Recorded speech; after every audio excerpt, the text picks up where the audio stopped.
yang bagus juga buat kalian ketahui, yaitu menganalisis struktur teks dan hubungan genre pada proposal kegiatan. Sebelum aku membahas lebih lanjut, kenalan dulu ya, nama saya Lingga, saya dari kelompok 6 dan teman saya. Halo, nama saya Luciana Alfionita, saya dari kelompok 6.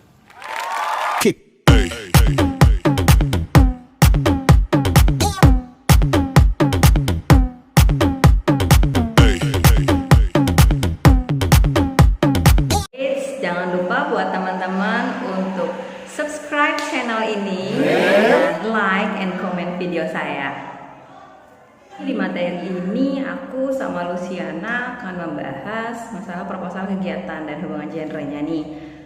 Sebenarnya kalian tahu gak sih proposal kegiatan itu apa, proposal itu apa, struktur teks itu bagaimana, hubungan genre seperti apa, gitu ya. Oke, yang pertama mungkin yang aku bahas adalah proposal. Proposal itu apa sih? Jadi proposal adalah sebuah tulisan yang dibuat oleh si penulis yang bertujuan untuk menjabarkan atau menjelaskan sebuah tujuan kepada si pembaca sehingga mereka memperoleh pemahaman mengenai tujuan tersebut lebih mendetail. Diharapkan dari proposal tersebut dapat memberikan informasi yang sedetail mungkin kepada si pembaca sehingga akhirnya memperoleh persamaan visi, misi, dan tujuan. Proposal merupakan suatu program kegiatan yang sifatnya sebagai usulan. Proposal merupakan usulan tertulis untuk melakukan suatu kegiatan yang ditujukan kepada pihak tertentu. Fungsi proposal kegiatan 1. Sebagai pengajuan rencana kegiatan dari lembaga-lembaga pemerintah atau swasta. 2. Sebagai pengajuan permohonan dana kepada pihak sponsor. 3. Sebagai data manajemen dalam mengadakan acara seminar lainnya. proposal itu bagaimana sih formulasi bahasanya? Proposal banyak diwarnai dengan modalitas akan. Kata yang setara dengan akan adalah ingin. Tetapi kedua kata itu mengandung perbedaan. Kata akan berorientasi kepada apa yang dituturkan, sedangkan kata ingin berorientasi kepada penutur. Perbedaan orientasi itu mengisyaratkan bahwa kata akan bersifat objektif, sedangkan kata ingin bersifat subjektif. Namun demikian, kedua kata itu sama dalam hal waktu yang diacu, yaitu waktu yang akan datang. Oke, itu materi dari saya. Akan dilanjutkan oleh teman saya. Di sini saya akan menjelaskan tentang bab 3 yang judulnya melaporkan hasil penelitian dan hasil kegiatan. Laporan kegiatan tidak disusun berdasarkan penelitian, tetapi berdasarkan kegiatan, misalnya latihan kerja, magang, seminar, dan kegiatan kemahasiswaan yang lainnya. Di sini terdapat dari 3 bagian. Yang pertama, menganalisis hubungan gender pada setiap tahapan teks laporan penelitian. Di sini juga dibagi menjadi 8 poin.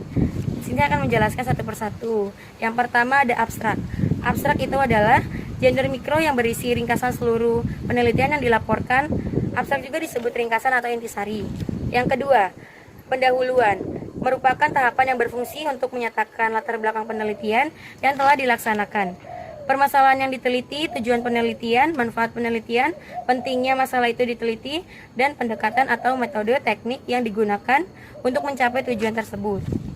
Yang ketiga, itu ada landasan teori dan tinjauan pustaka. Landasan teori merupakan ulasan teori yang digunakan untuk memecahkan masalah yang diteliti. Sedangkan tinjauan pustaka yang menyatakan perbandingan antara penelitian yang dilaporkan itu dan penelitian-penelitian sebelumnya. Di sini yang keempat, metodologi penelitian. Berisi sajian tentang pendekatan, metode, dan teknik penelitian yang untuk memecahkan masalah yang diteliti. Sedangkan tinjauan pustaka yang menyatakan perbandingan antara penelitian dan yang dilaporkan itu dan penelitian sebelumnya. Yang kelima, hasil penelitian dan pembahasan. Banyak laporan penelitian yang tidak mengandung pembahasan. Meskipun bab hasil penelitian dan pembahasan secara eksplisit dinyatakan, di mana bab yang dimaksud hanya berisi deskripsi data biasa tanpa disertai analisis dengan cara membanding-bandingkan berbagai temuan. Yang keenam ada penutup. Merupakan tahapan terakhir pada struktur teks laporan penelitian. Tahapan ini biasanya mengandung 2 unsur, yaitu simpulan dan saran.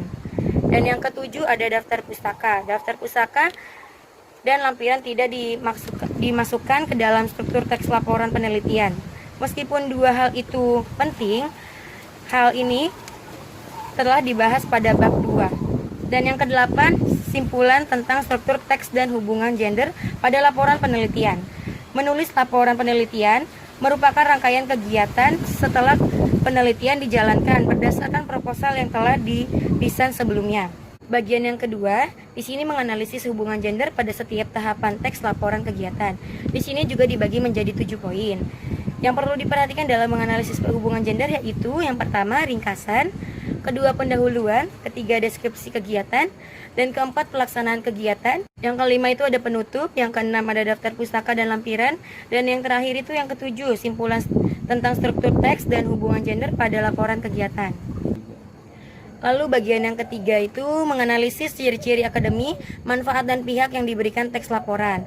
Di sini dibagi menjadi 3 langkah, yaitu adalah yang pertama menganalisis ciri-ciri akademi teks laporan, yang kedua itu ada menganalisis manfaat teks laporan, yang ketiga menganalisis pihak yang diberi teks laporan, mengandung teks laporan secara bersama-sama.